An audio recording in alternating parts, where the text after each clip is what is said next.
गजाननं भूतगणादिसेवितं कपित्तजम्बूफलसारभक्षितम् उमासुतं शोकविनाशकारणं नमामि विघ्नेश्वर पादपङ्कजम्। गुरुर्ब्रह्मा गुरुर्विष्णुः गुरुर्देवो महेश्वरः गुरुः साक्षात् परब्रह्म तस्मै श्रीगुरवे नमः। वागर्थाविव सम्पृक्तौ वागर्थप्रतिपत्तये जगतः पितरौ वन्दे पार्वती परमेश्वरौ। सर्वं खल्विदमेवाहं नान्यदस्ति सनातनं सर्वं खल्विदमेवाहं नान्यदस्ति सनातनं सर्वं खल्विदमेवाहं नान्यदस्ति सनातनम्। ध्यान श्लोक। अरुणां करुणातरङ्गिताक्षीं धृतपाशाङ्कुशपुष्पबाणचापाम् अणिमाधिभिरावृतां मयूखैः अहमित्येव विभावये Bhavani.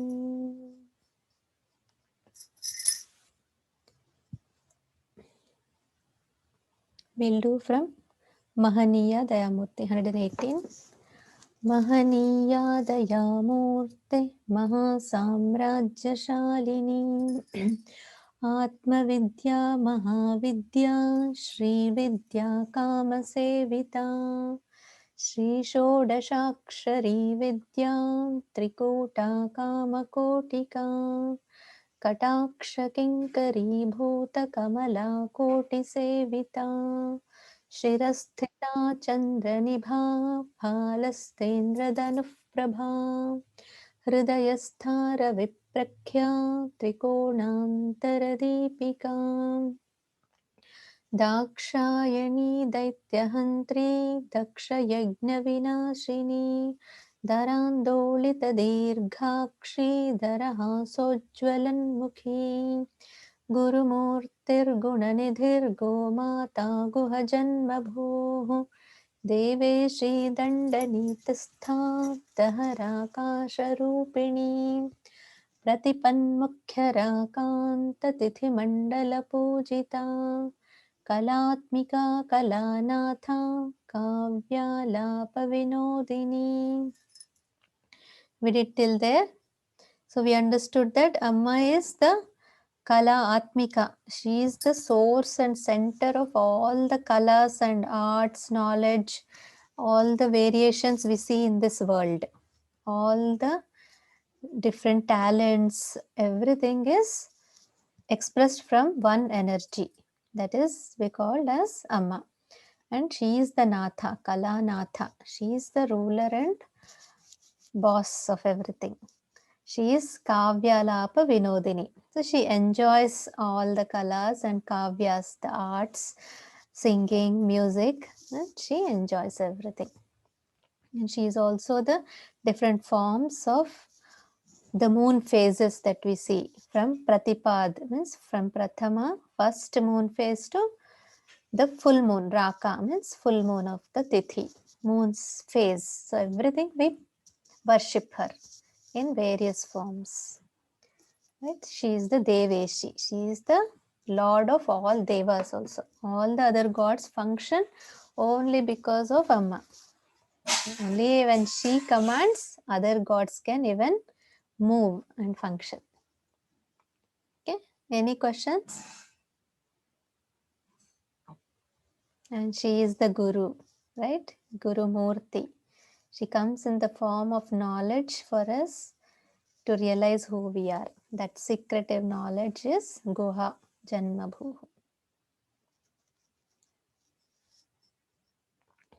Okay, let us learn new verses. Who would like to chant with me? Sriharsha, Praharsha. Okay. Let us start. Sachamara. Sachamara, Sachamara, Ramavani. Ramavani, Ramavani, Sachamara Ramavani. Sachamara Ramavani, Sachamara Ramavani, Yeah, we will split it. Sachamara Sachamara Rama. Yes. Ramavani, Ramavani, Sachamara Sachamara, Sachamara, Ramavani. Ramavani, Ramavani, Savya Savya, Savya, Dakshina Sevita. Dakshina Sevita, Dakshina Sevita, Savya Dakshina Sevita. Savya Dakshina Sevita, Sarva Dakshina Sevita, Sachamara Ramavani. Sachamara Ramavani, Yes. Sachamara Ramavani, Good. Savya Dakshina Sevita. Savya Dakshina Sevita, Savya Dakshina Sevita, Adishakti. Adishakti, Adishakti, Ameyatma. Ameyatma, Ameyatma, Adishakti Rameyatma. Adishakti Rameyatma, Adishakti Rameyatma, Parama Parama, Parama, Pavanakritihi. Pavanakritihi, Pavanakritihi, Parama Pavanakritihi. Pavanakritihi, Parama Pavanakritihi. Yes. Adishakti Rameyatma. Adishakti Rameyatma, Adishakti Rameyatma, Parama Pavanakritihi. Parama Pavanakritihi. Yes. Parama Pavanakritihi. Very good. Okay. So what this verses say is Sachamara Ramavani. So Rama and Vani. Rama means, do you guess? Can you guess? Who is Rama? Yeah, Sriharsha or Praharsha? Go ahead. Who is Rama?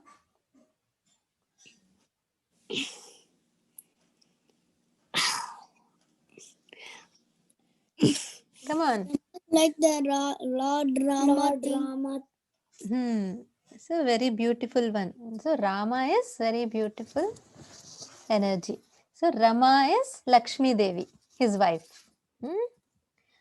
Lakshmi, Sitamma is all Lakshmi Devi only, right? Lord Vishnu's wife. So Rama means Lakshmi Devi and Vani is, any guess? Others? Who is Vani? Goddess? Goddess Amma. Goddess Amma. Who is that Amma? Amma is in different forms and different names. So Vani particularly is which form of Amma? Which energy of Amma? She gives strength. She gives knowledge. Vani is Saraswati Devi. Remember? So Amma is Lalita Devi is in the center and goddess Lakshmi will be on the left side and goddess Saraswati will be on the right side. So Dakshina means right. So Dakshina Sevita. Sachamara, they are doing chamara. They are fanning Amma. Like this we do, right? So both of them are holding the small fans and they are doing the fanning Amma. So Sachamara, Ramavani, goddess Lakshmi and Saraswati, Savya, Dakshina, Sevita. Savya means on the left, Dakshina is on the right.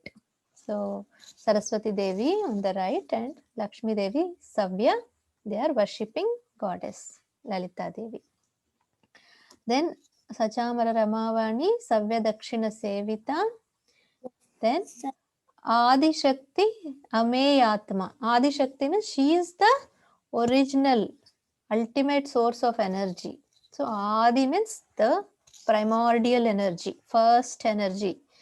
That energy, the primordial energy, then evolved into various forms and names. Hey. So that Adi Shakti Ameyatma. Ameya means immeasurable. She is so huge, right? See, she is infinite energy, unlimited energy. So she is not measurable actually. So Ameya means that. Ameya Atma, the center of everything, the core, the source of everything is Ameya Atma Parama Pavana Krutihi. She is the most auspicious, most pure. Pavana means very auspicious Akriti form. So Amma is that primordial energy who is infinite, immeasurable, and she is the purest one. Pavana Kritihi. Parama means superlative degree. So she is the supreme energy.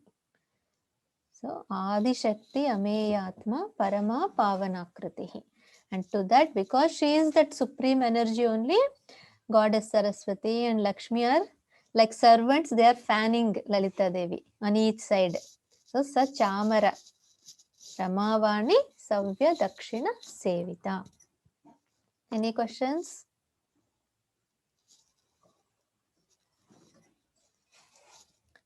Okay, we'll chant together these two verses. सचामर रमावाणी सव्य दक्षिण सेविता आदिशक्तिरमेयात्मा परमा पावनाकृतिः. Okay, then we'll do another two verses. Anybody else would like to chant with me? We'll give chance to others. Sri Harsha Praharsha. Anybody else?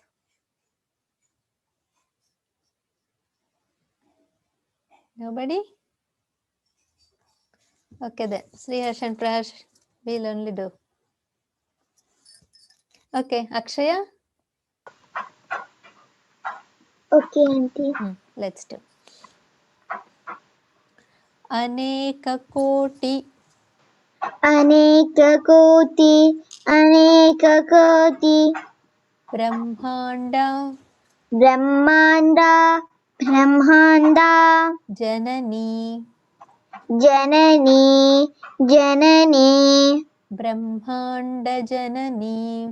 ब्रह्मांड जननी ब्रह्मांड जननी अनेक कोटि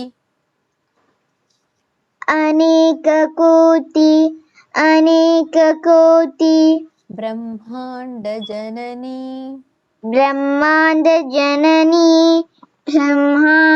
जननी दिव्य विग्रह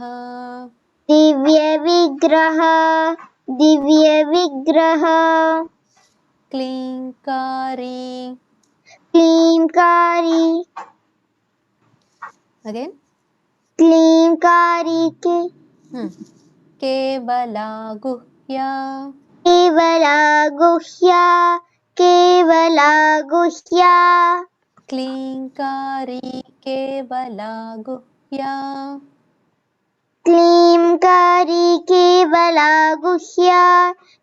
क्लींकारी केवला गुह्या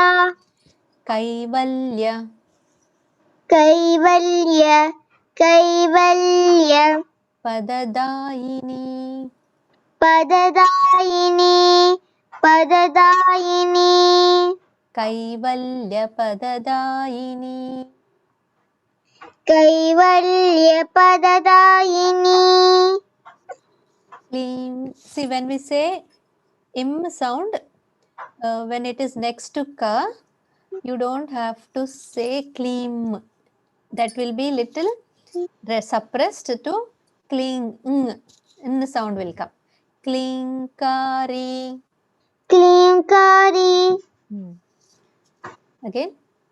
क्लींकारी Kevala guhya. केवला गुह्या केवला गुह्या Kaivalyapadadayini. कैवल्यपददायिनी कैवल्यपददायिनी Very nice. You are chanting very nicely with Thank you. clarity. Clarity is there. That sounds are coming out very clearly. Thank you, Auntie. Sure. So let's chant together. Aneka koti brahmanda janani divya vigraha klinkari kevala guhya kaivalya padadayini. I'll chant again. Aneka koti brahmanda janani divya vigraha क्लींकारी केवला गुह्या कैवल्य पददायिनी. Okay, so what these verses are saying, aneka means so many, koti brahmanda, brahmanda means we saw it universes, so many crores, koti means crores, crore here means it is like infinite. Just to refer and say, they said as koti, but there are infinite number of these brahmandas, universes. And Amma is the head of all those universes. So she rules all the other universes. In the beginning we saw, right, small individual universes are there in the cosmos, and every universe is ruled by, so every universe has Brahma, Vishnu, Saraswati Devi, all the energies. Each universe has separate set of energies. Brahma is there, Vishnu will be there. So like that, all these universes are ruled by Amma. She is the highest energy, the one who rules everything. I thought we had one picture of the Lord Vishnu with all small universes. Just check once.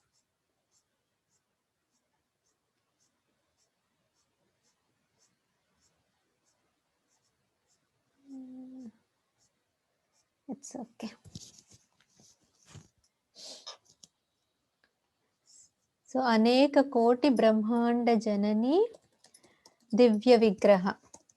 So divya means divine. Amma is divine, right?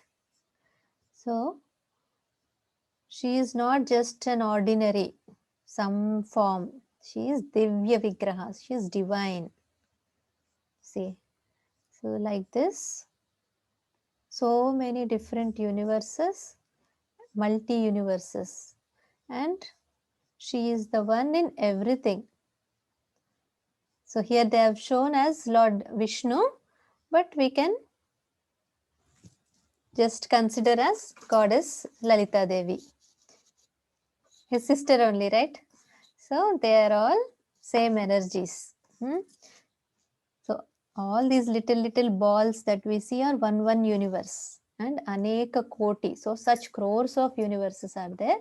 Brahmandas, Brahmanda janani. Janani means she's giving birth to all these universes. So she is the origin, source of all these other small universes. Aneka koti brahmanda janani divya vigraha. She is the divine form. Then klinkari. Klimkari, Kevala Guhya.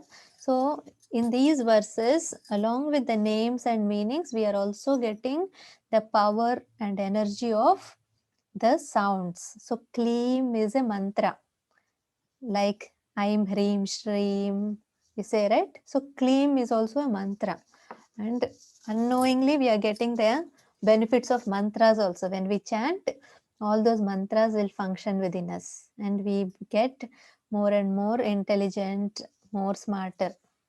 So that Klim is the mantra of Manmatha. Who is Manmatha? Yeah, Sriharsh, Praharsha?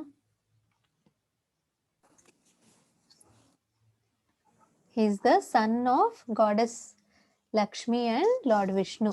Okay, so here Klimkari Kevala Guhya means she's Guhya, secretive, right?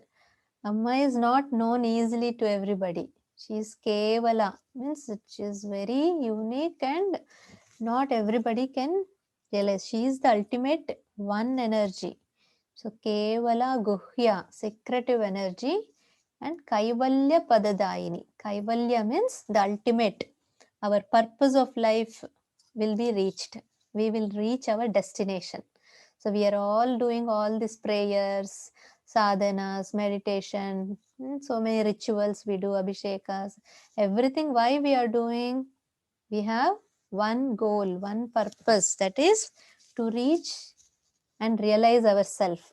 So Kaivalyam is that ultimate destination, and Padadaini. So step by step we are going to reach, and with the help of Amma.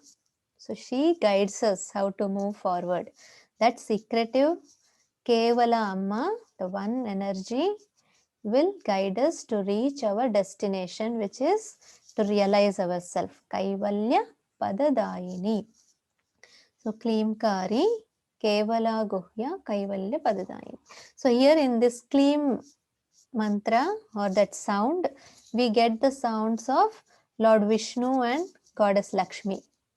So both energies we are getting. So that is why whatever we desire, so Kama, right? Manmatha is Kama. So Kama is the desires. So he fulfills all our desires. So when we chant this Klimkari, we get all the energies, whatever we desires we have, everything will be fulfilled. And the ultimate desire is to realize ourselves. So that ultimate desire is also fulfilled. So Amma gives that highest happiness. So Klimkari Kevala Guhya Kaivalya Padadaini. Any questions in these two verses? Oh my God. I did something. No questions? No, Auntie. Okay. I just messed here. Right. Okay, we'll repeat the verses from Klimkari. Klimkari Kevala Guhya Kaivalya Padadaini. Oh. No, wait. From Aneka Koti Brahmanda Janani Divya Vigraha Klimkari Kevala Guhya Kaivalya Padadaini. Okay. Ready to chant individually? Who would like to go first? Okay, Sriharsha, Praharsha. अनेक कोटि ब्रह्मांड जननी दिव्य विग्रह क्लींकारी केवला गुह्य कैवल्य पददायिनी. Very good. Chant these first two also. From Adishakti, Sachamara Ramavani. सचामर रमावाणी सव्य दक्षिण सेविता आदिशक्तिरमेयात्मा परमा पावनाकृति अनेक कोटि ब्रह्मांड जननी दिव्य विग्रह क्लींकारी केवला गुह्य कैवल्य फलदायिनी. Wow, super. Very nice. Okay, next. Anybody else?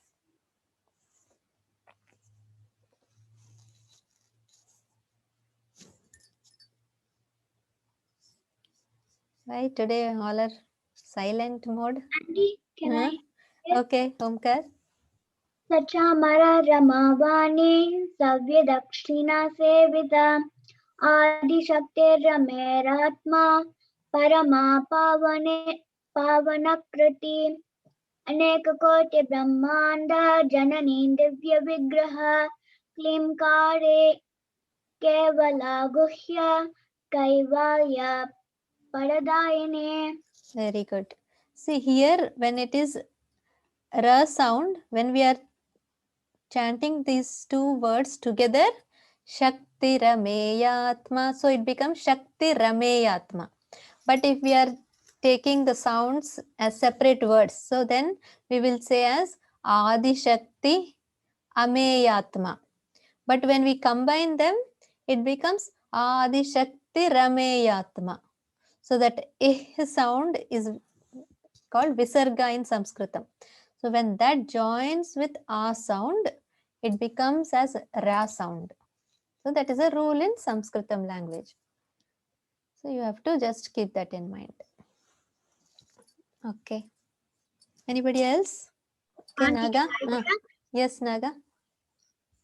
Sachamarama-vani savya-dakshana. Wait, 1 second.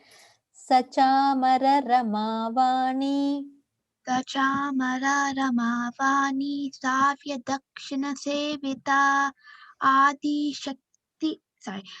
Adi-shakti-rameyatma parama pavana kritihi anekakoti brahmanda janani divya vigraha klim kali kevala guhya kaivalya